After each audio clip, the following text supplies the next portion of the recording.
ठीक। उसके बाद कितना है क्वेश्चन नंबर 97 पर आइए। 97 देखिए 97 में क्या है,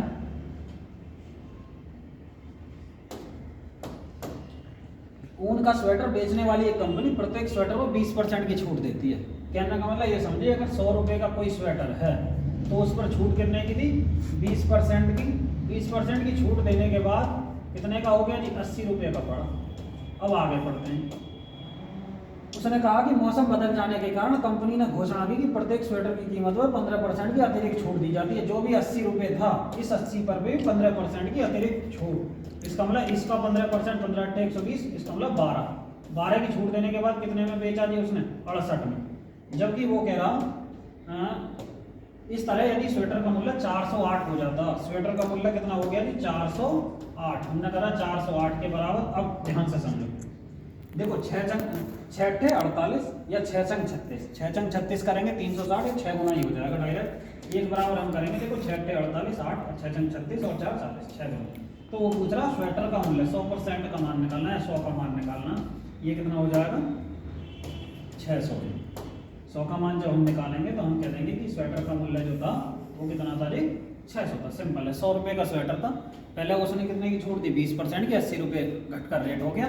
फिर 12% की अतिरिक्त छूट दी। जब 12% की अतिरिक्त छूट दी थी, इसका मतलब 80 का 12%, नहीं सॉरी 15% की अतिरिक्त छूट दी। 15 × 120, 12, कितना आ गया 68। वो कह रहा 408, एक बराबर 6, तो 100 का मान, ठीक है 600।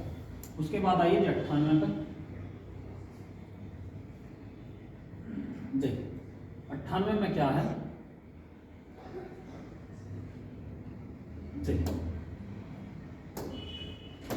वो कह रहा है एक प्रतियोगी परीक्षाओं में राज्य ए से 6% अभ्यर्थी कुल सम्मिलित अभ्यर्थियों से चुने गए। राज्य बी से उतने ही अभ्यर्थी सम्मिलित हुए, तो 7% अभ्यर्थी चुने गए। ए तथा बी में तुलना में 80 अभ्यर्थी चुने गए।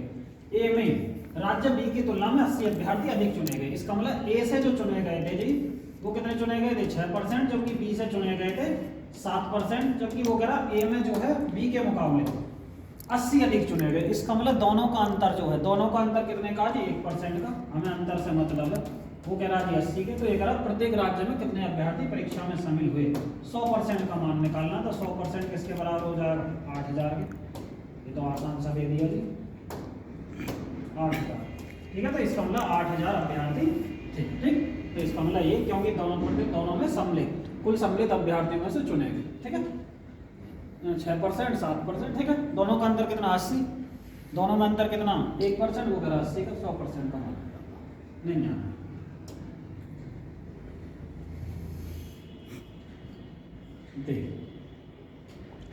ऐसे सवाल जब हम क्षेत्रफल पढ़ाएंगे, क्षेत्रफल तो आया था तब भी पढ़ोगे। अब देखिए ये कह रहा क्रम से 1 सेंटीमीटर, 1 सेंटीमीटर, 2 सेंटीमीटर और 3 सेंटीमीटर व्यास वाली 3 गोलाकार ठोस गेंदों को पिघलाकर एक बड़ी गोलाकार गेंद बनी। ये माना कि 3 छोटी छोटी गेंदें, इनको पिघलाकर क्या हुआ जी, बड़ी गेंद बनाई गई। कोई बड़ी गेंद बनाई गई तो 25% सामग्री नष्ट हुई, तो नई गेंद का अर्ध व्यास। देखो जब इनके जो ये क्या है सेंटीमीटर वाले व्यास वाली 3 गोलाकार है, अर्ध व्यास की बात कर रहा हूं, ठोस गोलाकारों को पिघलाकर एक बड़ी गेंद बनाई जाती है। यदि इस प्रक्रिया में 25% सामग्री नष्ट हुई तो इन गेंदों का अर्ध व्यास कितना होगा। इसका मतलब देखते हैं, जो भी अर्ध व्यास देख 1 सेंटीमीटर, 2 सेंटीमीटर, 3 सेंटीमीटर, तो सीधी सीधी बात है, यहाँ पर भी 4 सेंटीमीटर आएगा। इसका भी 4 सेंटीमीटर आएगा, पर उसने कही है कि 25% सामग्री नष्ट हो जाती है। जब इसका 25% सामग्री नष्ट होगी तो हम कह सकते हैं कि 4 का 25% निकालने के बाद 75%। तो इसका मतलब 75% जब हम करेंगे 3/4 के, तो ये कितना आएगा 4। इसका मतलब ये आ जाएगा जी 3 सेंटीमीटर। ये 3 सेंटीमीटर क्या निकल का है, त्रिज्या निकल का है। कहने का मतलब ये जो दे रखे हैं ये अर्धव्यास ही दे रखे हैं। ये जो दे रखे हैं जी अर्धव्यास ही दे रखे हैं, या अर्धव्यास कितना है, अर्धव्यास कितना। अगर व्यास की बात करें ना, तो ये जो ना अर्धव्यास, त्रिज्या की बात चल रही है यहाँ पर, ये अर्धव्यास की बात कर रहा है, अर्धव्यास वाली। इसका मतलब इनकी जो है त्रिज्याएं दे रखी हैं, ये त्रिज्याएं दे रखी हैं। ये हो गया जी R1, R2 और R3। इसी तरीके से ये हो जाएगा R मान लेंगे, 4 सेंटीमीटर आएगा, क्योंकि एक एक का जब अंतर रहता तो फिक्स है कि जो बड़ी गेंद बनाई जाएगी उसमें एक बड़ा कर लिख देंगे, 1 2 3 और 4। इसी तरीके से क्रमागत अंतर में 4 सेंटीमीटर उसकी त्रिज्या हो जाएगी। 25% सामग्री नष्ट होगी तो 25 इसका 4 का 75%, 3/4 इसका मतलब इसकी जो त्रिज्या है वो R है। ठीक है, ये कैसे निकल कर आया ये भी बता देता हूँ। ठीक, अब ऐसा देखिए, आपने देखा कि गोले का जो आयतन होता है वो किसके बराबर होता है जी, 4/3 पाई R की घात 3, 4/3 पाई R की घात 3 के बराबर होता है। क्या होता है जी, 4/3 पाई R की घात 3। तो हम कर देंगे R1 की घात 3, 4/3 पाई R2 की घात 3 प्लस 4/3 पाई R3 की घात 3। अब जो एक बड़ी गेंद बनाएगी उसका आयतन मान लिया हमने क्या, 4/3 पाई R की घात 3, क्योंकि इन तीनों को पिघलाया एक बड़ी गेंद बना दी, इसका मतलब आयतन तीनों का जोड़कर एक चौथी गेंद के बराबर कर दी।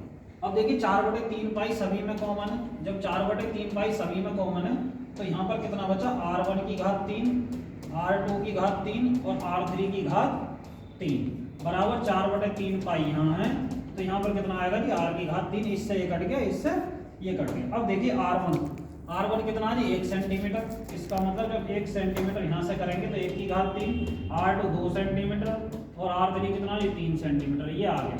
R की घात 3 पर उसने कही 25% सामग्री नष्ट हो जाती है, 75% बचता। 75% का मतलब नहीं, 25% सामग्री नष्ट हो जाती है, तो इसको नहीं करता हूँ मैं अभी, वो तो डायरेक्ट। ठीक है, अभी फिलहाल ये देखिए, ये कितना आया, ये 1 आया जी प्लस 8 आया जी, 3 दिया 9 दिया 27 आ गया, 27 R की घात 3। जब R की घात 3 आया तो R की घात यहाँ पर 3, तो ये कितना आएगा, 27 8 35 और 36 आया, 36 आया। जब 36 आया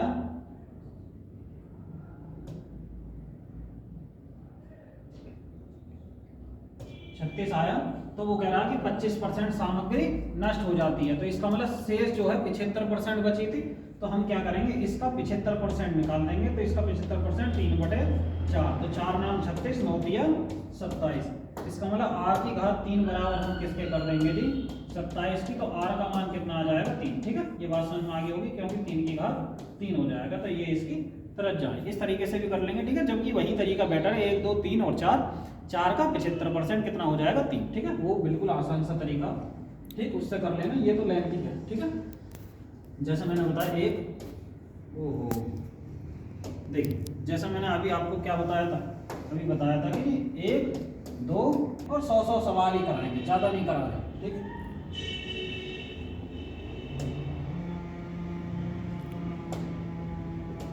देखिए, एक कॉलेज के सभी छात्रों में 12% छात्रों की रुचि खेलों में, कुल छात्रों के 10% की रुचि गायन में। देखो 12% की खेलों में, 10% की गायन में, और कुल छात्रों का 3/4, इसका मतलब 74% नहीं 75%, 3/4 का मतलब 75% की रुचि नृत्य में। शेष 15 छात्रों की कोचिंग किसी गतिविधि में नहीं है, कुल छात्र बताइए। देखो 12% को एक जगह निकाल दीजिए, उसके बाद ये 10% जो गाने वाले, 75% जो नाचने वाले, इनको सभी निकालोगे तो कितना हो गया, 97% हो गया। जब 97% हो गया तो शेष कितना बचा जी, शेष कितना बचा जी, शेष बचा जी 3%, जबकि वो कह रहा कितना बचा 15। तो हम क्या करेंगे, 1% का जब हम मान लगाएंगे तो 3 पंजे 15 हो गया। ठीक है, इसका शेष जो बचा 3%, वो कह रहा 15 बचे, जो किसी भी गतिविधि में शामिल नहीं है, तो 100% की वैल्यू निकालनी है। तो 1% का मान, तो 100% का मान कितना जी 500। तो यही हमारा आंसर है। सवाल खत्म, टॉपिक भी खत्म, चैप्टर भी खत्म।